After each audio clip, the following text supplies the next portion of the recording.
And now, Peter Paul Mounds, Almond Joy, and Cadbury Chocolate Bars presents Alien Worlds.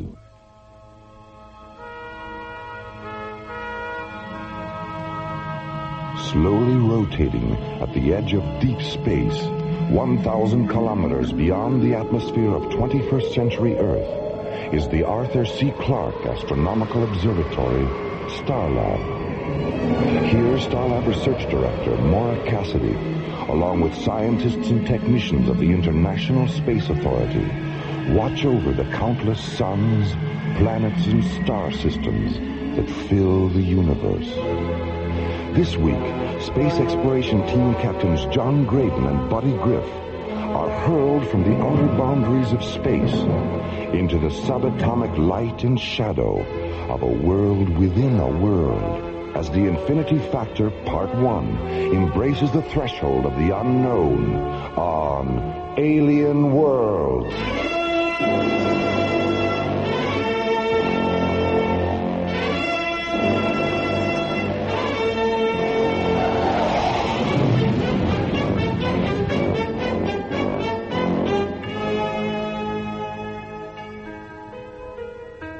Astrophysicist Tom Liu Ping has been performing experimental tests in supralight travel, moving at velocities beyond the speed of light.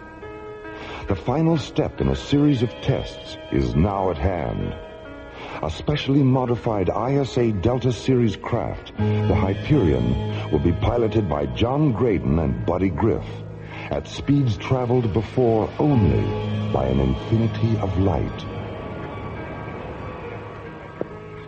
Control. This is Tom routing aboard Hyperion. This is Starlab. Go ahead, Hyperion. I just rested Timmy and 3 a little behind schedule. Jay, I've got a revised ETA.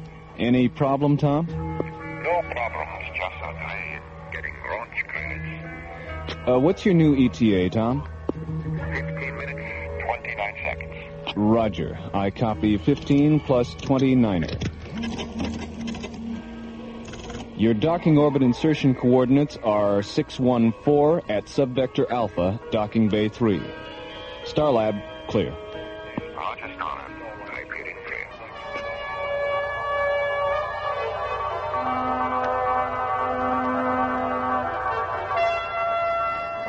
When did Tom Liu Ping arrive, Maura? He got in at 0300, John. He was late leaving Timmy and 3. That's why we rescheduled the briefing. Here's his room. He should be ready by now. Oh, Tom, excuse us. I really didn't realize that you... It's okay. Come on in, Maura. I was just finishing my Tai Chi exercises. Oh. Captain Graydon. So good to meet you in person after all the visual communication. Yes, hello, Tom. Nice to see you. Tai Chi, huh? Mm-hmm. Sort of looks like slow-motion karate. Yes, actually, it's more meditation than martial art. Well, keeping in shape out here is a good idea. I do a little hatha yoga myself. Oh, very good, Maura. Very good. Well, what's our program? I understand the briefing was rescheduled? Yes, we're meeting at 1300 hours in room 2 on Level A Conference Center. All right. I'll meet you there in a few minutes.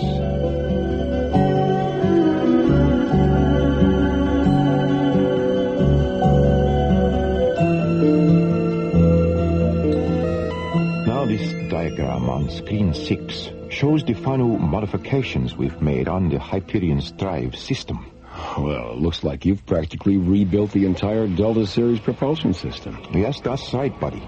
But the key to super-right velocity is the ion drive we've installed just behind the Starsmith Parsec accelerator. What effect will superlight warp-through have on our communication systems? In my preliminary tests, I experienced plasma sheath buildup that caused a temporary communications blackout. Is there any way we can avoid the blackout? No. But even though our telemetry signals will be delayed, when we reach super-light speed, you'll be able to monitor our shadow image on the screen. But remember, the scanning brief will show where we were, not where we are. At warp speed, we'll actually surpass the frequency of light. Any final questions? No, let's go. Okay. Buddy, John, Let's get our gear and prepare to launch.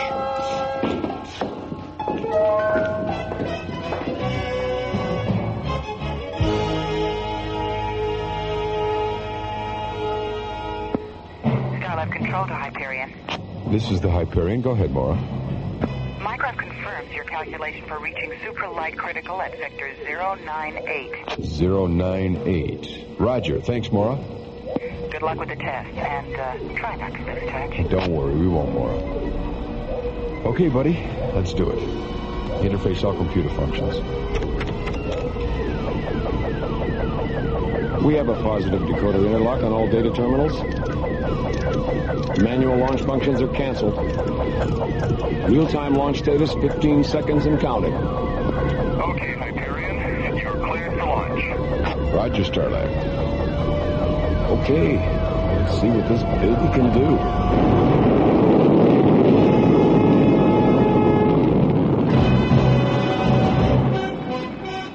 Alien Worlds will continue.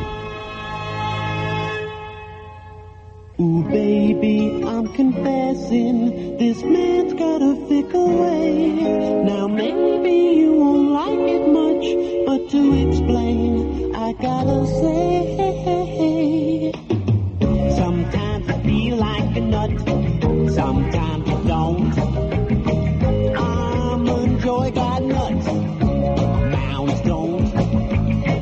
I'm enjoy's got chocolate, coconut and munchin' nuts too. Mounds got chocolate, and chewy coconut. Woo! Sometimes I feel like a nut, sometimes I don't. Enjoy's got nuts, mounds don't. Sometimes I feel like a nut, sometimes I don't. Woo! Sometimes I feel like a nut, sometimes I don't. Yeah. Sometimes I feel like a nut.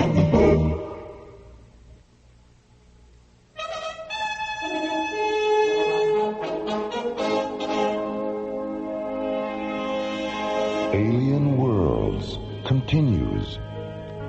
After months of planning and experimenting on Timian 3, astrophysicist Tom Liu Ping arrives at Starlab in preparation for the final phase of tests into supra-light-speed travel.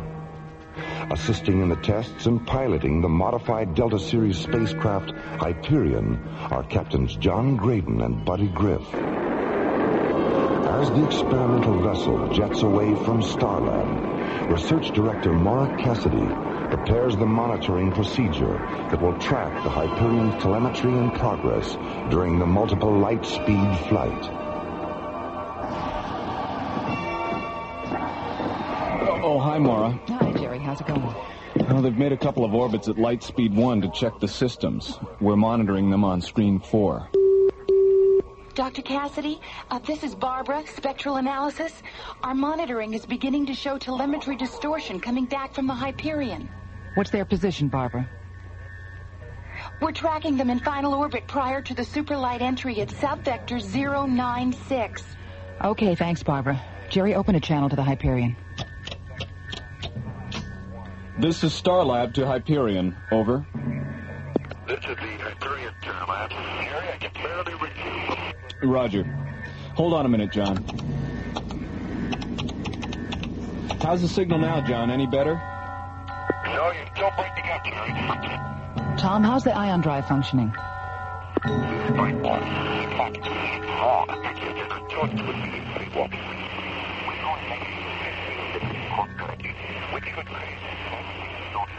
We'll recheck the monitors before we go super light.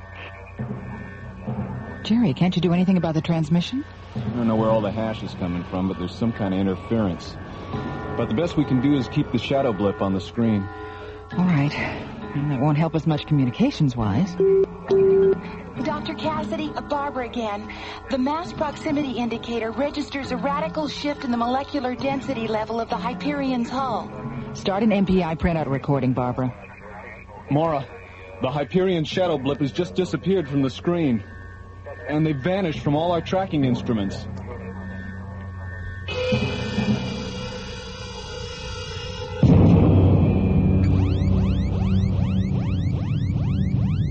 Geez, what kind of light show was that? Scanners indicate we've walked through some kind of photon barrier. Damage report, buddy. Well, the surge buffers between the ion drive and the parsec accelerator have shifted 110 degrees out of phase. And we've got heavy vibration and thermal overload on engine number 2. Reduce power, buddy. Correct to a pitch of 312. And fire yaw thruster with a 0.5 vertical correction. Let's see if we can stabilize. Right, Skip. She's coming around, Skip. Where the devil are we? Let me check the translocator beacon. That's pretty strange. What is it, buddy? The beacon draws a blank. And celestial guidance doesn't respond either. It's as if we were in completely uncharted space. Try a long-range scan. I don't think that would be necessary. You'll find an Earth atmosphere planet at vector 659 Mach 5. Where did you come up with those coordinates? I can't tell you more than that. Trust me. Program the coordinates and you'll see. Listen, Tom. If you know something we don't, you'd better come up with it right now. It wasn't supposed to happen like this. Tom, out with it. Yeah, come on, man. All right. About 6 months ago, I made a breakthrough in my experiments. What kind of a breakthrough? I discovered a parallel universe during my first super-right walkthrough test in Delta 5. Oh, terrific. Is that where we are now? Yes. What about the planet you just mentioned? It's a water world called Asakusha. The people of the planet live on 2 islands. I made contact with one of the islands called Adusa. What I found was a world out of balance. Out of balance? What do you mean? The Asakushans had an ion generator that kept the people of the planet in balance, physically and emotionally. They regarded this generator as some kind of holy shrine. It's a 2-piece interlocking cylinder called the altar of light and dark. So what caused the imbalance? The people from the other island, Kudor, broke into the shrine 2 years ago and stole half of the altar. As a result, the ion level of the atmosphere has shifted. This shift caused the people of Adusa to become weak and passive, while those of Kudor become strong and aggressive. How did you get involved? Why did you get involved? It was my intention to return to the planet after we had completed these tests and leave my ion generator with the people of Adusa so they could restore their physical and emotional balance. But now that the generator seems to have malfunctioned, I don't know what to do.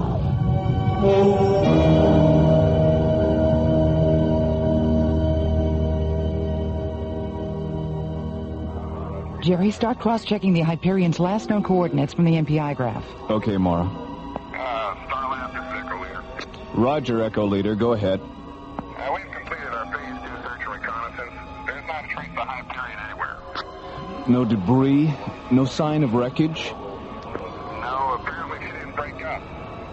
There's nothing here. All right, Echo Leader, thanks. Return to base. Roger, Starlab, Echo Leader on the return. Out. Starlab, clear. What could have happened to them? Even at light speed, spacecraft don't just disappear.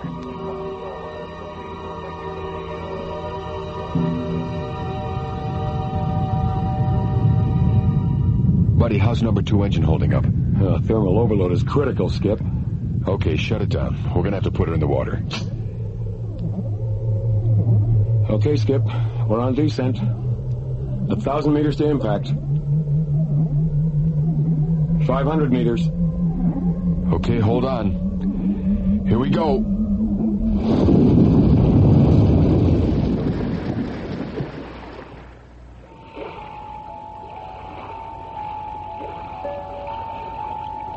Oh, my head. Are you okay, buddy? Yeah, I'll be okay. Just give me a couple of minutes. I wonder if the ship sustained any serious damage. I think we're okay. The flotation collar inflated on impact. I don't see any structural damage. Open the hatch, Tom. Let's see where we are. See anything? Yes. A small boat approaching. is Lady Kami and Lord Gonsho. Friendlies, I hope. Yes, they're the ones from Medusa I told you about. Lady Kami! Liu Ping, you did come back. Thank God you found us, and not the raiders of Kudo. You brought others. Yes, Lord Gonsho. This here is John Graydon. Hello. And Buddy Griff. Pleased to meet you. You come with us. We take you to Adusa.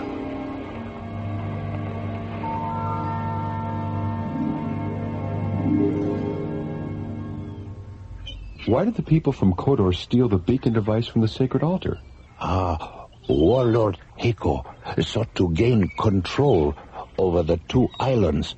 To him, possession of the altar represented ultimate power, but he did not realize the far-reaching effect this would have. With each new tide, his people grew more hostile and aggressive. That is why the two halves of the shrine must be restored. If not, all the people on Sukusha will eventually die because of this imbalance. Will you help us with this task? Buddy, what do you think? Well, we're here. We might as well see what we can do. All right, then. Looks like we're going to Kodor. Where is Kodor? It is 26 miles across the sea. The Four Preps. 1958. What does he mean? Never mind. It's just Buddy's way of breaking the tension.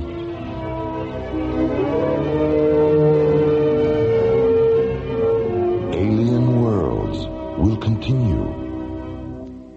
Get the sensation, a cool combination, chocolatey and mint. Your peppermint patty. For the sensation, a perfect relation, chocolatey and mint. From Peter Paul.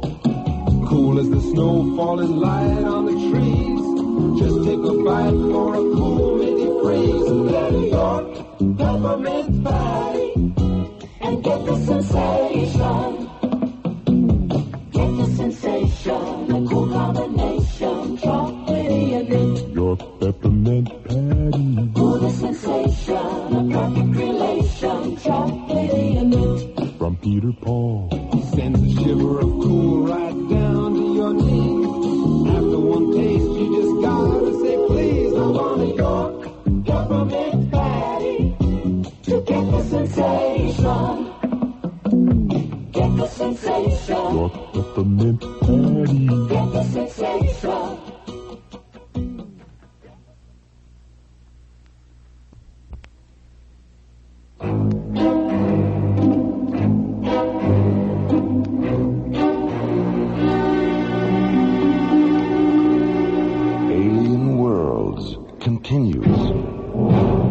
Orbiting above the emerald green water world of Sukusha, the Hyperion develops an engine malfunction, forcing John Graydon to ditch the ship in the sea.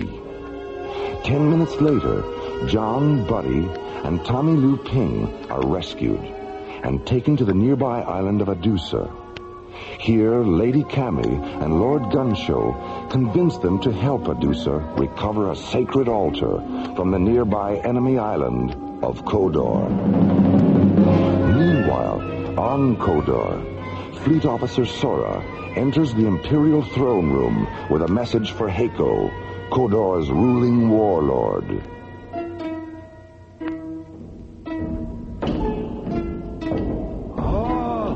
Lord Heiko, alien skyship, fallen waters near Adusa. Oh, skyship?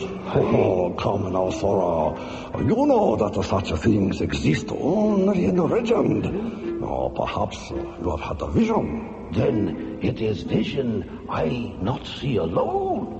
Every watchtower on windward side of Kodor see also. Shared visions are not uncommon, Sora. Aye? Have you consulted the Oracle for an explanation of this phenomenon? I need not consult Oracle, my lord. I need only consult telescope. Sky ships still float in waters near Adusa. Not possible. Step to window, my lord. You see. Here, take telescope. How they do it, Sora? My lord? Gansho and the Lady Kami. How is it that they have the power to call the sky gods into their service? How I should know, Lord Heiko. What do you mean, how I should know? You better find out. I want to contact our spies on Adusa. I want to know who those intruders are. And I want to know before night tide. Lord Heiko.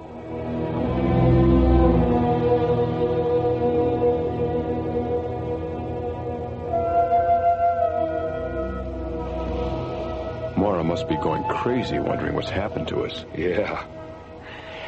Dear Mora, we're somewhere in a parallel universe. The weather is overcast, and so are we. Your pals, Buddy and John. P.S. Help. Where's the post office, Gunshaw? I want to get this off right away. What is your friend talking about, Tom? He's expressing dissatisfaction with our circumstances. Can you blame him? No, I suppose not. Look, Tom, we know that you should have told us about all this before the Hyperion took off. So we're not going to get too upset right now. But when we get back to Starlab, if we ever do, you'd better be prepared to run for your life. All right? All right. And thanks. Our ship is ready, my lord Gansho. Wait a minute. I don't mind sailing into the Valley of the Shadow of Death, but not in broad daylight. The sun sets quickly on twilight afternoons like these, Buddy. It will be dark long before we sail. Cross your heart? My heart? That's just Buddy's way of asking for reassurance, Cammy. Oh. Yes, Buddy. Cross my heart. Tom, where's the equipment you brought ashore from the Hyperion? Over here, John.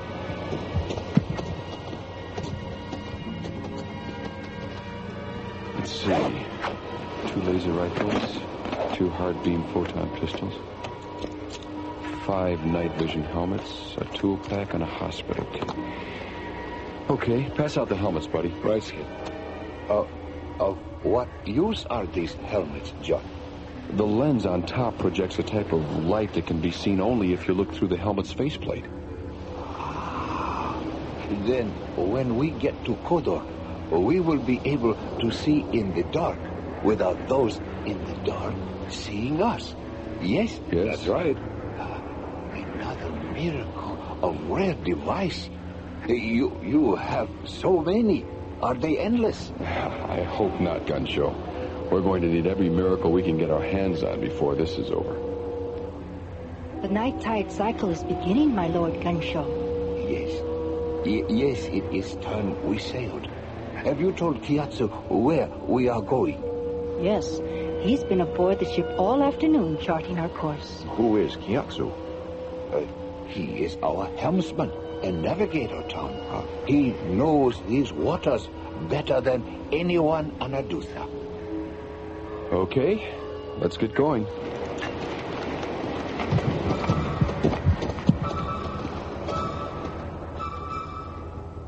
Sora, do you still have the message the carrier brought this afternoon? Hey, Lord Echo? Read it to me again. But Lord Echo, I already read to you dozen times. Please, Sora, if you wish to remain in the good graces of your imperial warlord, you will indulge him, not question him. Excellent point, Lord Echo. My Lord Echo, Gonshu, Kami, and 3 sky gods depart for Kodar on night tide. Course I have charted will take ship within 100 leagues of Pagoda Tower, between islands. Your faithful servant, Kiyatsu. Good old Kiyatsu. He certainly does epitomize the word spy, doesn't he? Hey, he does indeed, my lord. And what arrangements have been made to welcome our visitors from Medusa? But, Lord Heiko... Tell me again, Sora. I love the image it conjures up. 15th Cortorian siege galleys positioned in semicircle round Pagoda Tower. When Gyatso sail past tower, circle will close, and Gonshu, Kami, and Sky Guards will be taken prisoner. Oh, you certainly have a way with the words, Sora. Aye, thank you, Lord Heiko. By the way, what you plan to do with them after they're captured? We'll try to persuade the Sky Guards to give us the secrets of their power. Aye? And if they not easily persuaded? Then we will simply feed them to the cannibal eels. And when no trace of them remains, we will tell ourselves they never existed. After all, Sora, life must go on.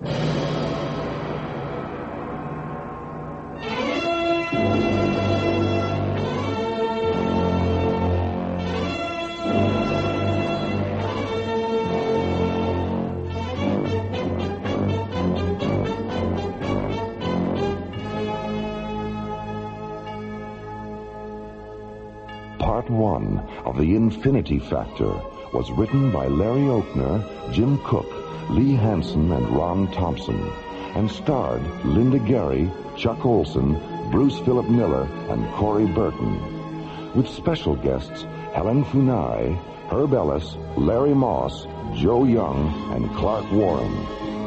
Associate producer Ron Thompson, music director Tom Rounds, engineer Stu Jacobs, assistant to the producer Jim Cook, technical consultant Peter Sky. Alien Worlds was created, produced, and directed by Lee Hansen and is distributed by Watermark Incorporated. And so until next week, this is Roger Dressler inviting you to join us for the conclusion of The Infinity Factor from the elsewhere and elsewhen of Alien Worlds.